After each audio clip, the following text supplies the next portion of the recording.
This episode, Rishika and I are focusing on the Tao Te Ching, specifically verse 8, and discussing some of the really powerful ideas that are captured within this simple verse.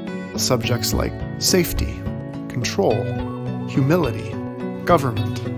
Have a listen. We think you'll enjoy some of the conversation on this ancient and beautiful text. I love the idea that we're going to do a Tao Te Ching maybe series or a few recordings on it, because it is such a beautiful text. I mean, I'm just sitting here with it in my lap. When I first woke up, it was one of the first things I went to, and I just devoured this text, because when I read through these pages, it was just, oftentimes when people are doing the work of spiritual awakening or inner growth, inner expansion, they'd like a handbook. They'd like some kind of manual for syllabus or something. Yeah, something to follow. And the Tao Te Ching is that. In my mind, it's 81 verses on how to live your life genuinely, authentically, and completely. And the Taoists caught something that I think a lot of other traditions lose by keeping these succinct teachings to their bare minimum and yet saying just about everything there is to say in these 81 verses, so I think we could go on for the rest of our lives talking about just this one text. And I often tell people, if there's one spiritual text you're going to read, make it the Tao Te Ching, because it's that important. I love that the verses are like these little depth charges that they point toward things or hint toward them or evoke a particular understanding of something that is not immediately available to the thinking mind, to the intellectual mind, but that resonates on a level that you can feel and that you can know within your own experience without necessarily being able to name it, being able to categorize it. It's just so elegant and flowing that way. Yeah, masterful in what Lao Tzu did here. Yeah. We're just picking a single verse, I guess, as we go forward with this series. And today we're talking about verse 8, which to me, it's kind of like a condensed version of the rest of the Tao. It touches on a lot of different points and contains a lot of practical advice, as you rightly pointed out. Do you want to read that, or shall I?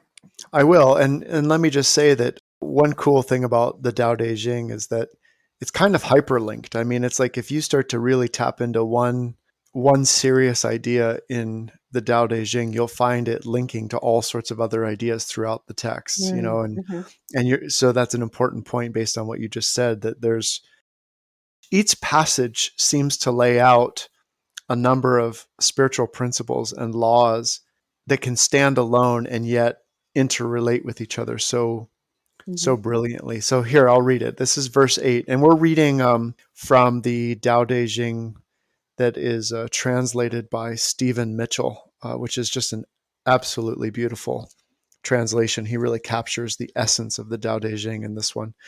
That's Stephen with a PH, Stephen Mitchell. Verse 8 reads, "The supreme good is like water, which nourishes all things without trying to. It is content with the low places that people disdain. Thus it is like the Tao. In dwelling, live close to the ground. In thinking, keep to the simple. In conflict, be fair and generous. In governing, don't try to control. In work, do what you enjoy. In family life, be completely present. When you are content to simply be yourself and don't compare or compete, everybody will respect you." And there it is, the secret to life. Many secrets. Secrets that are, as this text is so absolutely brilliant at laying out, secrets that are hidden in plain sight. Yeah, indeed. Hidden by the maneuvers of the ego and our thinking minds, which Absolutely. for all of their utility cannot really approach the truth that's being expressed here. So where do we start? Let's maybe, for listeners, just talk a little bit about what the Tao is, since the word is mentioned in this passage and it's the name of the text. Most often the word Tao is translated as the way. And when we really comprehend what that means, when we really understand the essence of the Tao, we understand the way that is mentioned in all the major scriptures and Mhm. texts. Like when Christ says, "I am the way, the truth, and the life." The way that he's referring to is being articulated through this text. So, in a sense, it's not a way to something, but it is the way of life itself, the way in which we can live an absolutely authentic and genuine human existence. I think that's a pretty succinct way of talking about the Tao, but it's a condensation of everything it stands for. From my reading, I also conceptualize it as more or less the Word, or Mhm. even the Holy Spirit in a way. I mean, those are just sort of different names for the same concept of this underlying intelligence and flowing, continuously unfolding nature of reality that we're all a part of, that can't necessarily be pointed to or understood directly by observation, but is simply there. Definitely. I would wholeheartedly agree with you. It is the Tao is the logos. It is the word. I mean, the Bible could just as easily begin with "In the beginning was the Tao." Mm, yeah, yeah. Yeah, absolutely. Totally agree with you on that. Should we just go with the very beginning of the passage? The supreme good is like water, which nourishes all things without trying to. Yeah, that is a recurring theme in the Tao, this Mm. idea of no trying, of no deliberate action, of not, well, neither assuming control over anything nor requiring it, and coming to this very basic understanding that the Tao unfolds itself, life Hmm. unfolds itself, that reality need not be managed. And in fact, the act of trying to manage it is counterproductive to the unfolding and Yep. simply causes us more difficulty. Yep. That's really it, isn't it? That there's this in our attempt to control, or dare I say improve, because that's one of our human failings, I think, is we always think that we can improve upon nature, that we Hmm. can improve upon this absolutely beautiful existence. And in doing so, we create more problems. And in creating more problems, we come up with different solutions. And I think that what you're saying speaks very deeply here, that if we human beings could just learn to let go and stop trying to control everything and stop trying to improve anything, there's a supreme good here that we can Hmm. be nourished by, that we don't have to force and Yeah, manipulate our way into. yeah. One of the conundrums of modern existence is that we try to convince ourselves of the exact opposite. We try to exert and maintain and ensure a sense of control over what the Tao would do, over the Yeah. circumstances of our lives, as though we could do such a thing. And this is Yep. the conceit of the ego, is that that's even possible. The ego doesn't know that it didn't create itself. The ego Mm. doesn't know that anything it thinks it has accomplished is pure coincidence or pure arrogance on the Mm. part of the ego, Mm. assuming ownership of something that it was not able to do. Mm. And yet, our media are full of self help articles and, 10 steps to accomplish X in your life. And, we talk about 5-year plans and this idea that we can arrange things in such a way that will always be safe and that everything will always be predictable. But in doing so, not only, of course, do you create obstacles here, but you set yourself up for suffering and disappointment. It's almost like if the Tao is a river, you're just throwing, branches and rocks and damming it up and Mm. trying to divert the water into places it wasn't meant to go. And Yep. that may feel like an accomplishment, from a human Yep. standpoint, from an egoic standpoint. It may feel like we have some kind of control over something, but the Tao will burst through that dam eventually. The Yep. river will refine its original course. So, Yep. what are we to do? Do we go with the river, or do we try to build our dams? Right. Brings to mind the conflict we have between our will and the will of life, and the way Yeah. that life will do what it's going to do. And the Hmm. more we try to control it and restrict it and direct it, we find that it just becomes more and more of a mess. It makes me think of our attitudes toward technology, which are run on these narratives of improvement and betterment. I mean, even when I hear people talk about improving the conditions in developing countries, they often talk about the introduction of technology into those Hmm. cultures. And Yeah. Now, of course, technology can serve some really positive purposes. There's no doubt about that. But there's a lot of purposes that it serves that aren't so positive. And I think there's a good example of we try to direct everything in this particular course that we Hmm. call progress. But if we haven't learned by now that our course toward progress leads to destruction, then well, we have to go Yeah, back to yeah, square one and really see what's going on here. yeah.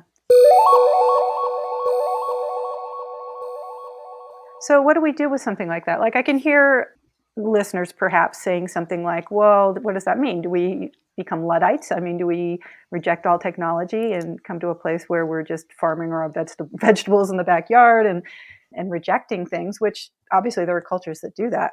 Yeah. How does one live in balance? Is there a place between what the Tao naturally accomplishes without our effort and what we can accomplish through human will, where those things can be in harmony?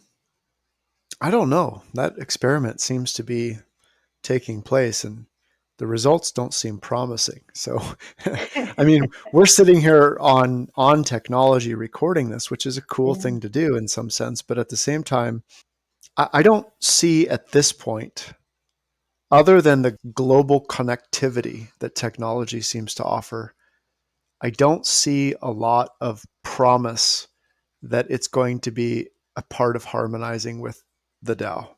Hmm. That's not to say that I believe that we should just reject all technology and go live on farms, although that may very well be the Might be the solution needed. future. I don't Yeah. really know, but I think that I don't know if there's a middle ground at all. I'm not sure because I Hmm. think if you're going to live according to the Tao, you're going to live according to certain virtues and ways of being Hmm. that currently aren't represented hardly at all by our technologies. Yeah.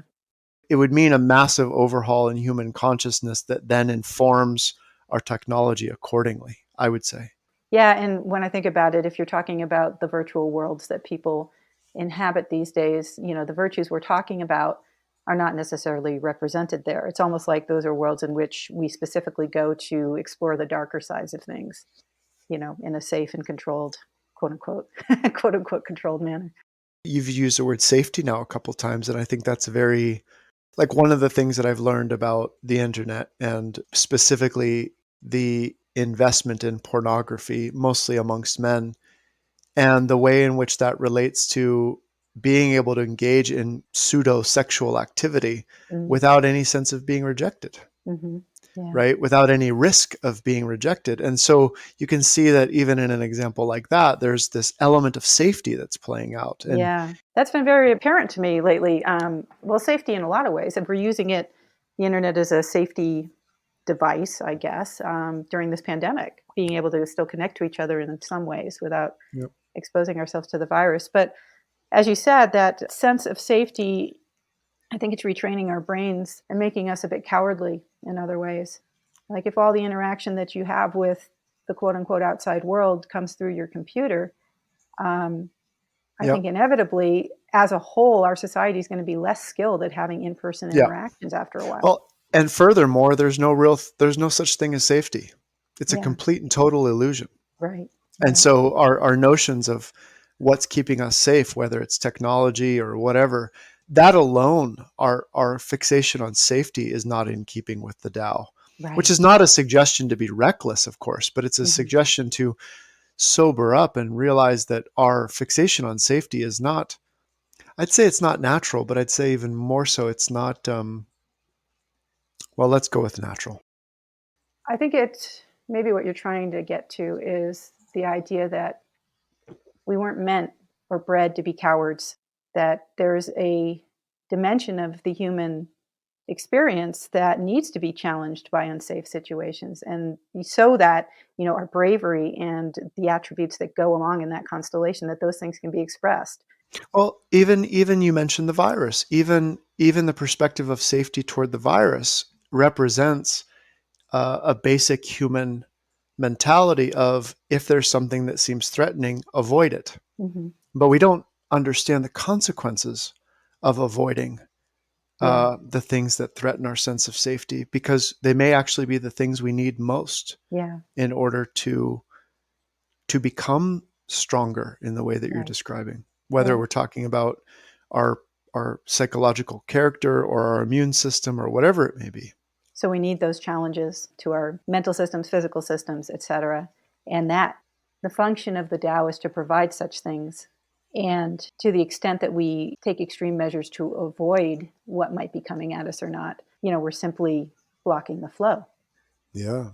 That's why you can see that in someone who chooses a life that is safe and comfortable, there's no development. Yeah. There's no growth.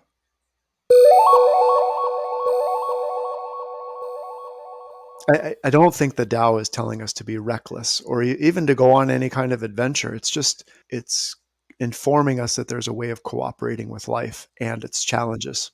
I think it's suggesting that we trust it. Yeah, That exactly that. even if we're not safe, we can still trust that the Tao has an intelligence behind it. There's a reason that might not make sense to a human mind, but that all is as it should be. Yes. Yeah, I would agree. Well said. I love this sentence. It is content with the low places that people disdain, that the Tao is not judgmental. I mean, this Hmm. sounds like Christ consciousness here to me. The idea that all is worthy and good and part of the Tao, and that there's no part of reality that is beyond its reach and its, I want to say, curation. I don't know if that's the right word. It's a good Um, word. but yeah, the ego will judge and try to elevate itself, whereas the Tao simply flows. And the lowest places, especially, might need its nourishment. Yeah. Human beings have always had the potential for narcissism, but it's very apparent in our age, especially if we look at something like social media. Everyone's trying to be great. Everybody's trying to be extraordinary. Everybody's trying Mm-hmm. to find a way in life to stand out and to be Mm-hmm. important and to be worthy and to be special. And if they're not, they're usually shut down against such activity. But this Mm-hmm. is giving us a radically different command here. It's saying, Mm-hmm. don't try to be great. Don't try to reach for the highest.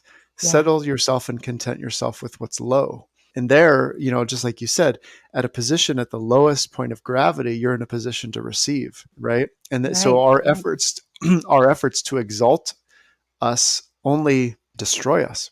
Well, yeah, Andy Warhol was right. Everybody is getting their 15 minutes now, and and as with 15 anything, minutes a day. yeah, some people. But I think people are getting a little tired of it. But in the meantime, at least that's the sense I get. It's getting old with everybody being on Instagram and being a star. So maybe it'll burn itself out at some point. But as with anything, like if everybody is great, then nobody is. At some point it just becomes meaningless. I think what Lao Tzu would tell us is that there's something extraordinary about being absolutely ordinary. Yeah. Well, that always brings me back to that one Adyashanti quote that I've used more than once on this podcast, which is that the ordinary man seeks freedom through enlightenment, but the enlightened man expresses freedom through being ordinary. Yeah. That's very, very Taoist. Very Yes. Taoist. Mm-hmm.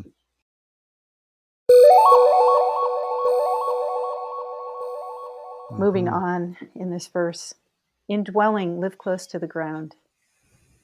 Kind of the same idea, I think, as the sentence above about Mm-hmm. water nourishing all things and in the low places. But it also, you mentioned hyperlinks earlier in this podcast, and that would be a really good example because in my mind, that immediately links to a sentence once written by a guy named William Langewiesche. He wrote a book about the Twin Towers and 9/11 called American Ground. And the first sentence is this extraordinary sentence. It's one of like a half a dozen sentences that I've read in long form journalism that have stood out in my mind. And he wrote, for 30 years, the Twin Towers had stood above the streets, as all tall buildings do, as a bomb of sorts, a repository for the prodigious energy originally required to raise so much weight so high. Mm. And then he goes on to describe what happened when, the support was removed and all of that weight, all that potential energy came back down to the ground, and it Yep. actually buried taxi cabs like 5 stories deep into the crater, et Yep. cetera. And so anyway, when I read that sentence, I immediately thought of this line from him because it suggests that we need not build ourselves up, that we need not create lofty anything, Yeah. whether it's an ideal, whether it's a grand palace or skyscrapers, because the Tao inevitably will destroy such things.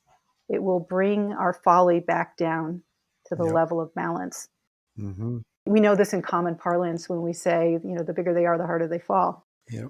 we're already okay without the fluffery, without the window dressing, without making ourselves big on social media, etc. And to do so only invites suffering. Well, I would say that a little bit differently. I mean, I agree with everything you said. I wouldn't say we're okay, because I think there's a lot of room for. I know this isn't what you meant, but I don't want to send the wrong message to people Mm. that they're okay as they are, because I think that's a really skewed philosophy. But I think what you're saying here is deeply important, and I think it also means something here about living close to the earth, because Hmm. the earth is, like you referred to one of our early podcasts, you referred to the earth as this Eden, right? This place where Mm. we're provided for, where Hmm. there's fruits and there's vegetables and there's food to provide for our sustainment. And I think that the more we build, the more potential we create for that humility, right? I mean, Hmm. that's Hmm. exactly what humility is, right? It's a return to earth. This passage keeps reminding me of that brilliant teaching by Christ when he says, those who exalt themselves will be humbled, and those who Mm. humble themselves will be exalted. Yeah. And this attempt to exalt and build and reach like the Tower of Babel toward the sky and toward heaven has one inevitable result, and that is to crash back to the ground. Right. Right. It's an interesting observation to look around at everything that has been built by humans. Like, look at the big cities. We've never seen, 9/11 accepted and certain other things. We don't see skyscrapers fall down Mm-hmm. ever. And we just kind of assume they'll always be there. Like New York City skyline will always look like that. But thousands of years from now, that may be gone. That may be raised. And I think there's, in addition to what you said, which is quite literal about living close to the earth, there's also this reminder that everything ends up being destroyed at some point. Yeah, and I mean, it's quite practically. So many people I know, they don't even actually put their feet on the earth anymore. There's no Yeah. contact with the earth anymore, and there's something very precious about just walking on the ground. And I Yeah. mean that physically, and I mean it metaphorically too. Is that contact? I mean, we don't put our hands in soil anymore. Some of us do. Well, some do, of course, yes, but many don't. Many Yeah. don't. But, I was Yeah. reading a book on energy healing recently, and it was talking about the vibrations that come up from the earth. Earthing is a thing. I don't know a lot about it, but people who are familiar with it, of course, know that walking barefoot confers certain benefits that are drawn up through the soles of the feet Hmm. energetically. Hmm. And living in our high rises and wearing our high heeled shoes just, puts another layer of separation between us and the planet that nourishes us. Right. Someone should do a psychological study on the higher up you live in a skyscraper, the further you live from the earth, the more distorted your consciousness. I'd be very curious about that. People who spend all day in really tall buildings, I'd be very curious. That's an excellent point. I read somewhere once that you actually weigh less at the top of like the Empire State Building than you do on the ground Uh-huh. floor because of the gravity difference. Uh-huh. So Interesting. that can't help but change certain other things, I'm sure. Weird creatures we are.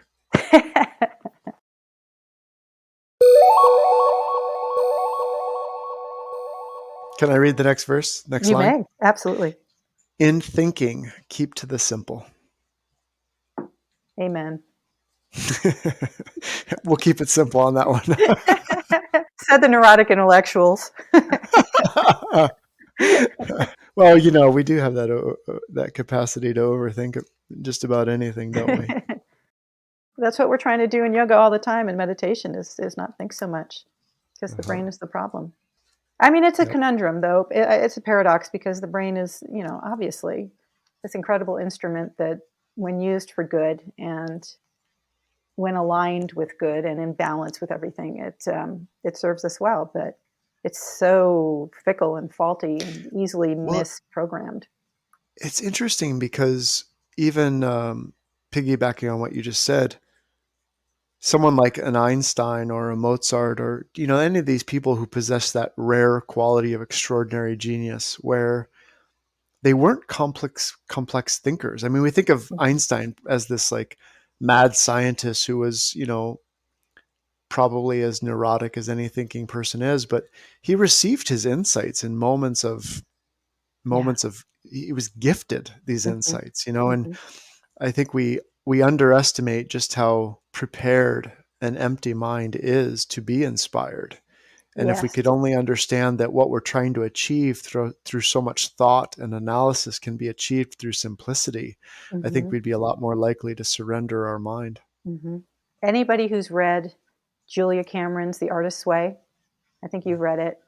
Oh, Mm-hmm. no? Mm-hmm. The Artist's Way. It's by author Julia Cameron, and it's at least 30 years old, I think, by now. But anyway, it's a book about creativity and overcoming artist block, writer's block, things like that. And essentially, the entire book is about techniques for getting the brain to sit down and shut up so that it can Mm. create a blank slate for logos to come through, or whatever your divine inspiration is, for the pictures to happen. Yeah. Um, and we see those moments right before you fall asleep when we all have our most brilliant ideas or see the most colorful visions. I had one last night, and it's like, if I could paint that, that would be Yeah. quite something. But of course, it's gone. The minute I close Yep. my eyes. But anybody who's tried to write knows that if you overthink it, the words that you do manage to get out on a page Right. are too heady and intellectual and not very Yep. inspiring most of the time.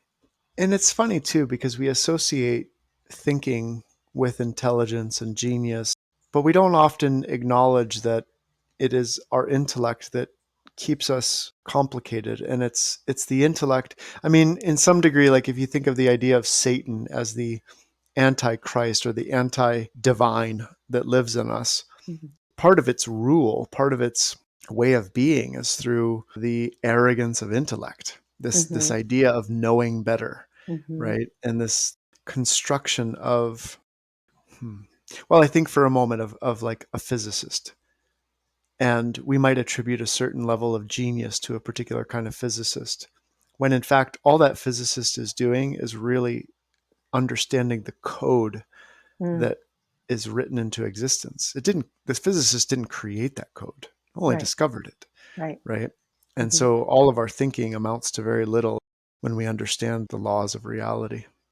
There's something to be said for creative genius, or any kind of genius, as being, as you said, a gift, as a stroke of grace. And, the arrogance of the human ego is such that it thinks that if we can only, prepare properly, or if we can know all the things, then we'll have a foundation. And as a five, I speak from experience. I used to think if I knew all the things, I'd be safe, and then I could put them together any way I wanted to create my own reality. And that's not the case.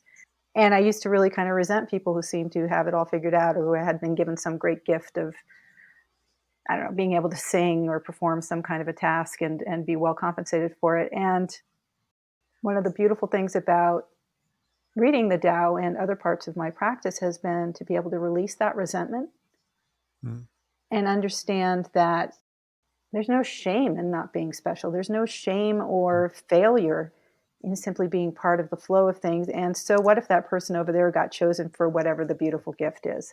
That's what they're expressing. I may be expressing something completely different that's not apparent to me. It doesn't make that person somehow better or more successful simply right, because it's more obvious the reason that right. they're here. And that has given me great comfort. Mm-hmm. Well, ties very much into the end of this passage here too about comparing and competing. Right, right, yeah. Yeah. Well, and nobody really likes a know-it-all. Let me tell you, I've there learned. was this moment when I was in college. We were walking across campus and in Arizona, and it was a beautiful evening, late fall in the desert. And we were walking across campus, and the moon was just so crystal clear against like a dark blue indigo sky. Mm. And I was with two other friends, and one of the friends just stopped and he looked and he said, "Oh my gosh, look at the moon."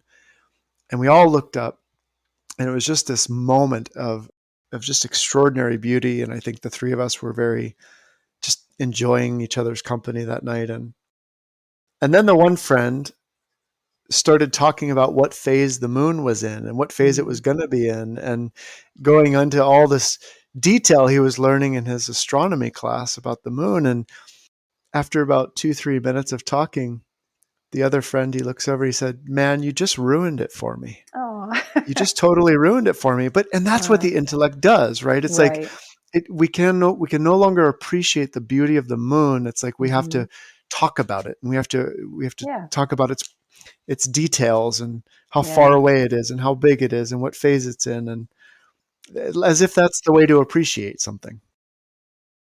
That reminds me of my first year. I was a broadcast journalism major, in my first broadcasting 101 class, where you start to learn how they make the magic on TV. And one of the first things the instructor said was, you need to know going into this class that by the end of it, you won't be able to enjoy TV anymore, because this is going to suck all the magic out of it once you know all the tricks. Overanalysis, not what we're here for. We see this in yoga class all the time, that the thing itself, whatever you're experiencing, is not the same as your thoughts about the thing. Those are Mm, two different concepts, and they're often very, very different from each other. And so yeah, our task in yoga is to be present to the experience of the thing and not the yeah, analysis of the thing. yeah. When I work with people in inquiry, that's one of the big things, one of the big challenges that we're always working with, is Mm-hmm. being able to be in direct contact with our experience versus analyzing our experience. Yeah, yeah. And it's very tempting. And well, we can see how the mind it's almost like it's trying to become the Tao. It's like the mind Mm-hmm. is trying to usurp the Tao and become the way itself.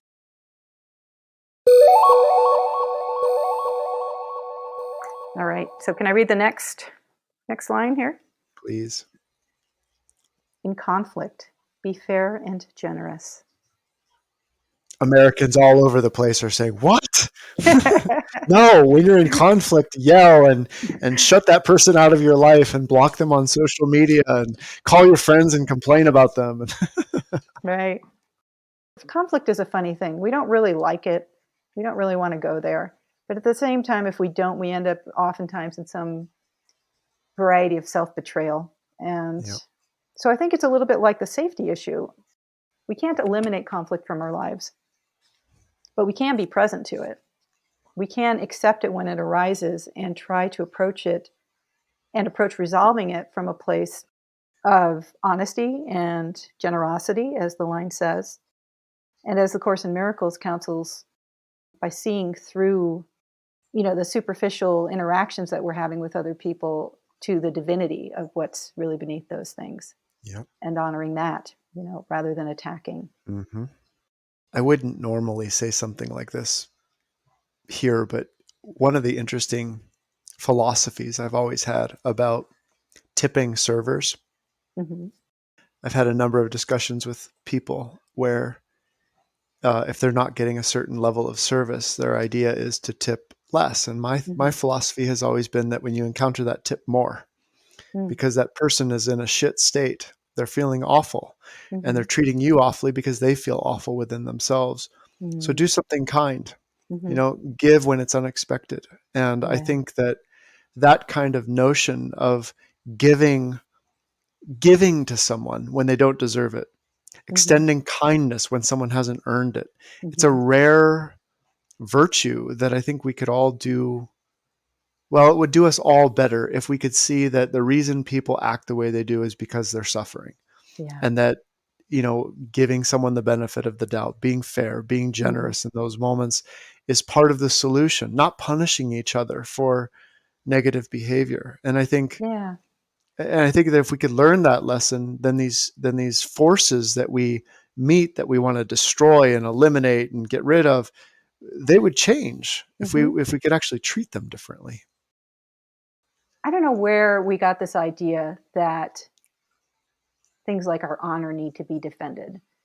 That if somebody lies about you, for example, that you either get them to retract it, or I don't know, beat them up or somehow punish them for something, rather than standing in the truth of who we really are and understanding that nothing anybody else says about us can touch that.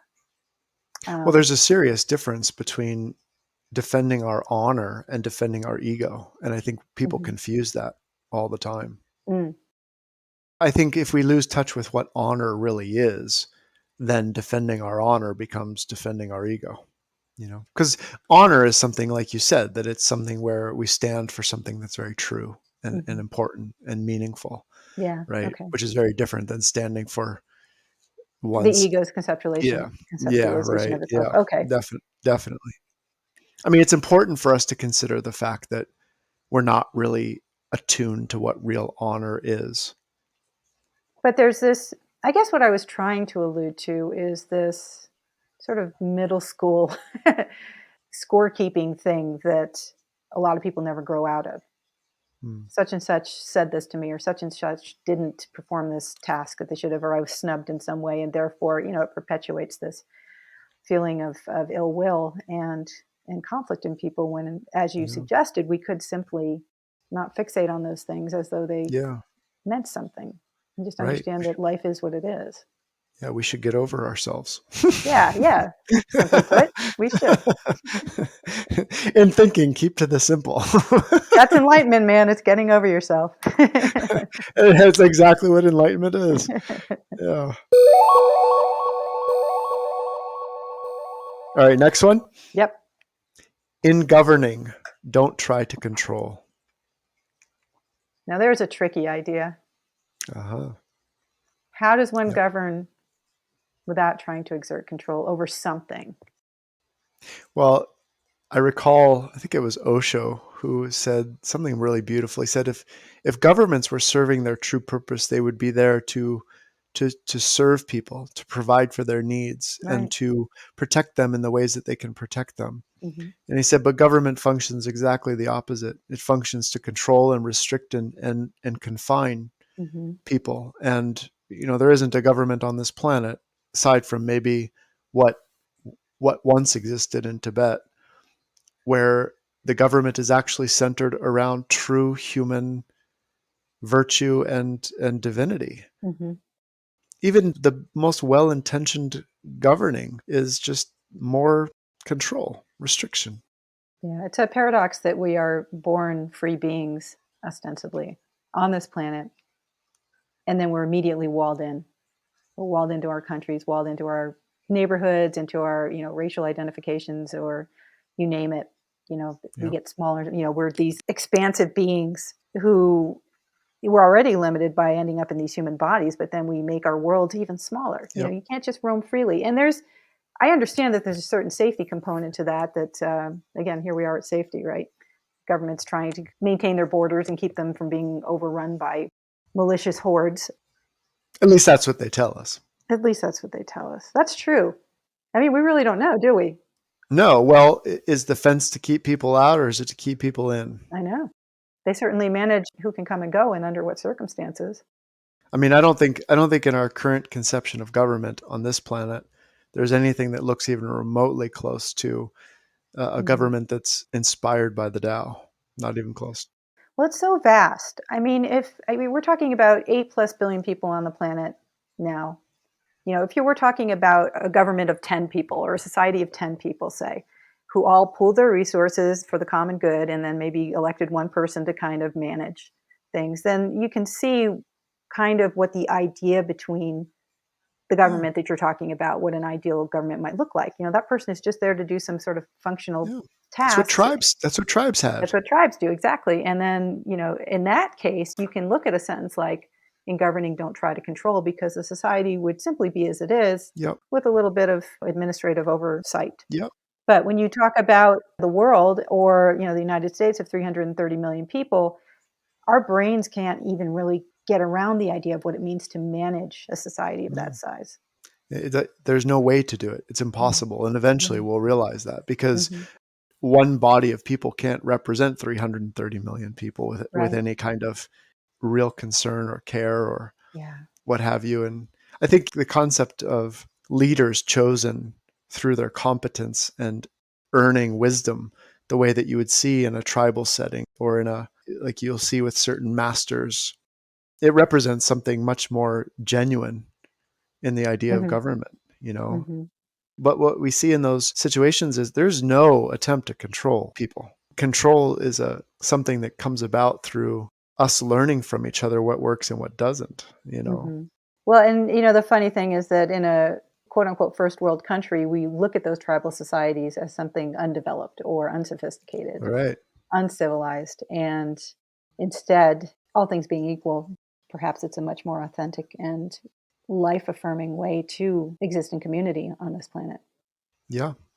Well, there's talk now after these two recent shootings. There's mass shootings. There's talk about more gun control.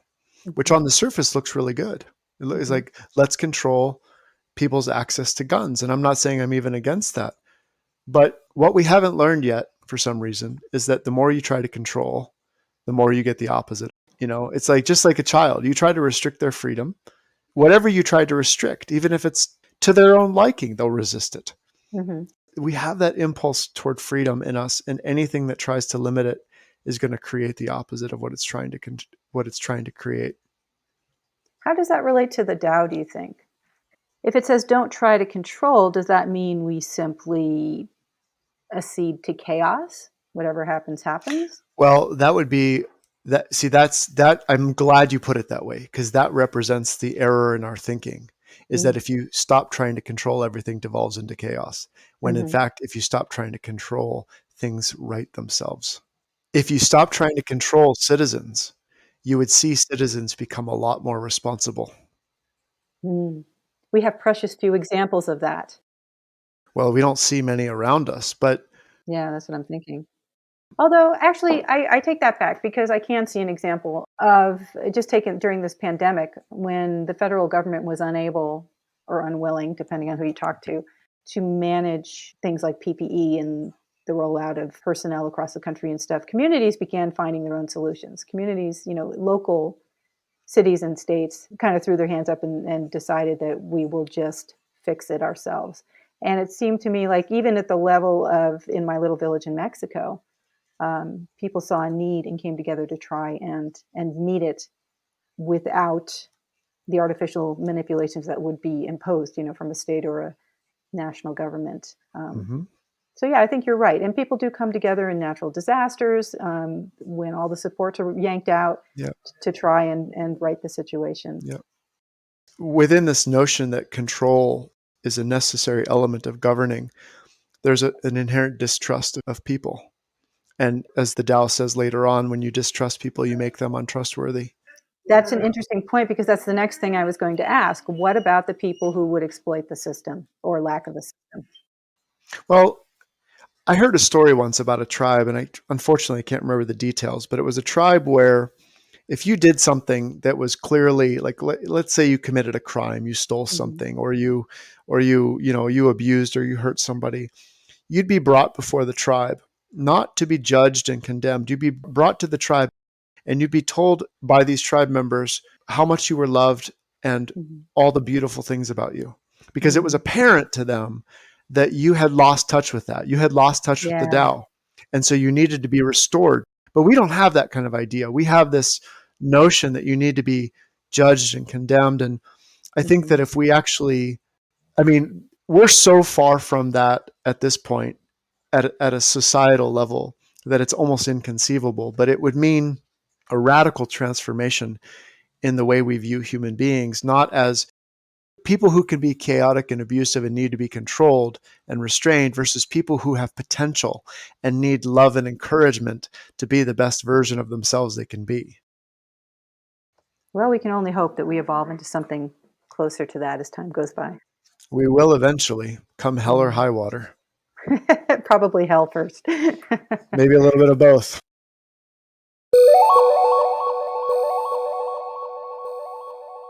Okay, well, moving on.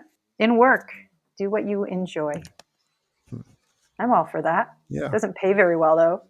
Well, sometimes it does and sometimes it doesn't. Yeah, that's I true. can think of lots of examples of people who are doing what they love and getting paid well for it. And I can think of examples of people who do what they love and aren't.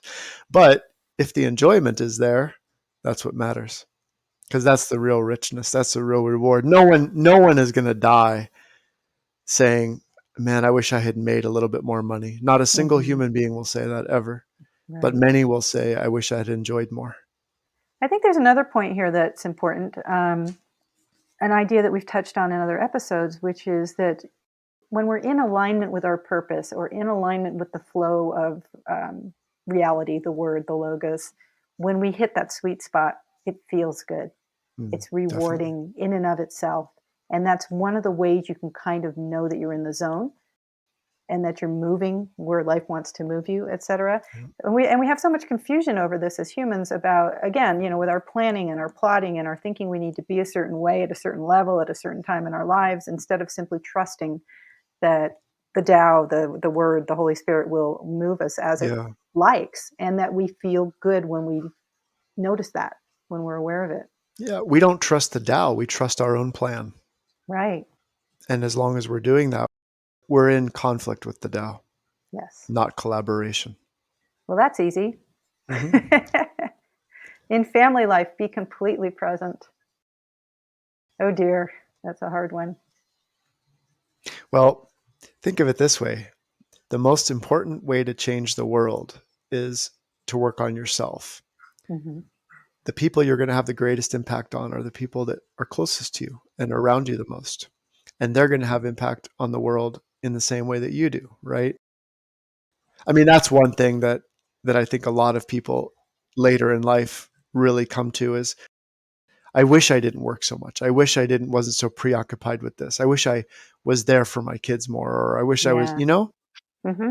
that sense that we're not wholly present to our day-to-day affairs. Yeah. And we need to be, because that's where the real spiritual work is. Yeah, and that's where the sweetness of life is too. But we're so distracted by the idea that, success and possessions and things is going to provide those experiences for us, or those good feelings, that we're looking for, that sense of harmony with life, that we miss what's right in front of us sometimes. And of course, we could go down a whole spiritual rabbit hole of why we incarnated with certain people in our family and what lessons we're learning through our association with them. But just from a normal standpoint of human connection, or being witnesses to each other's experience in this reality on this planet, there's so much there that we miss. Yes.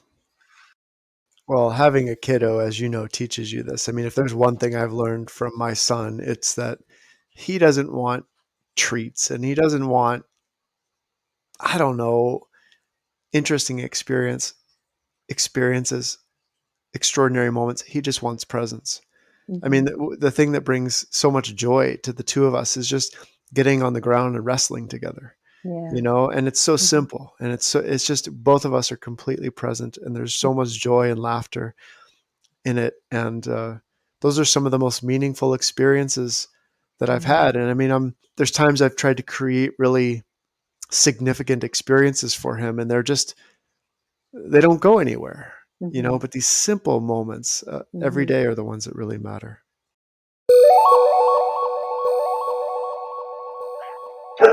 Okay. I got 3 dogs and a cat here with me, so. In family life, be completely present. I'm very present with them most of the time. When you are content to simply be yourself and don't compare or compete, everybody will respect you. Why would I care if everybody respects me if I'm not going to compare and compete? You don't. I don't. They respect you because you don't care. Well, think about, the people who earn our respect are the people who they're not soliciting us for anything. They're not manipulating us for anything. Mm-hmm. They're just showing what it means to stand upright and nobly, Mm-hmm. and that's what makes them honorable. Mm-hmm. We respect them because they're not begging for our respect. Yeah, yeah. They don't come with an agenda. They're not trying to convince you that they are a particular personality or have certain Right. qualities. And I think most of us, at least after a certain period, of experience with meeting people, you can tell the difference between somebody who stands unassuming and humbly, but in truth, in the power of their being, as opposed to the slick manipulators. And Right. yeah, and that's kind of exhausting, because when you encounter somebody like that who's got an agenda, who's trying to sell you something, even sell you some notion of who they are, you can feel the energy almost being like sucked out of me. There's this sort of notice me, kind of help uphold my ego thing going on, that Yes. sometimes you can't help but feel obligated to play into. And we all know that Mm. that doesn't feel very good. And we all know Right. when we do it ourselves too, that doesn't feel good either. You catch yourself, Right. putting on airs or trying to assume a certain position in the world. That doesn't feel authentic. Right. Because comparing and competing is a product of envy. Hmm. And envy it's the result of not being content with who we are and where we are, and this need to be above somebody else. It's terrible. It's awful. It is the thing I think about American culture that is so how other cultures can look in and see how aggressive we are, because we still believe that there's some kind of utility and value in being higher up than someone else. Right. And the whole thing's a complete facade. Yeah. It's totally phony. The longer I'm on this planet, though, the more compassion I have for the longing that underlies that. This mistaken learning that we have kind of accumulated that makes us think that if we're not quote unquote somebody, then it's almost worse than being nobody at all. Yeah. That there's a failure that's happened there. And I think that's a Yep. part of this whole American myth, as you noted. Yep. And there's such sadness in that. Mm-hmm. Well, it's, look at a baby, Mm. or look at an elderly person who's attained wisdom. Mhm. They've stopped caring Yeah. what people think Yeah. about them. And I think that we admire that kind of freedom when we encounter it, Hmm. because between 7 years old and 60 years old, maybe, we're so busy trying to be somebody that we don't even see the beauty of existence anymore. I think when we say to be content with being yourself, one of the problems that I think we face is we don't even know what that is anymore. Mm. We don't know what being ourself even is. Hmm. And so a lot of people will take that with a dose of resignation and think, so I'm just contenting myself with where I'm at, what I've achieved. And I mean, I'm lonely, I'm miserable, I'm overweight, I'm broke, whatever. So I'm just contenting myself with that. And no, that's not what we're saying. We're not saying give up on life and just be content with nothing more. We're talking about a richness of being that inspires us to move in the world in a way that is true and genuine and good, And that trusts. and that trusts. Trust that the Tao is there in all things, Yes. and that it is the very thing that buoys us through this life. Yeah. Now, well, we can see what happens as the Tao speaks of. I'm sure we'll get to this at some point in these recordings, where when you lose trust in the Tao, you lose trust in everything. Hmm. You lose trust in life, you lose trust in yourself, you lose trust in others. And without that sense of trust, I mean, maybe and with good reason, because we've had our trust betrayed so many Hmm. times in this life, right? Hmm. But without that trust, life loses its goodness. Yeah.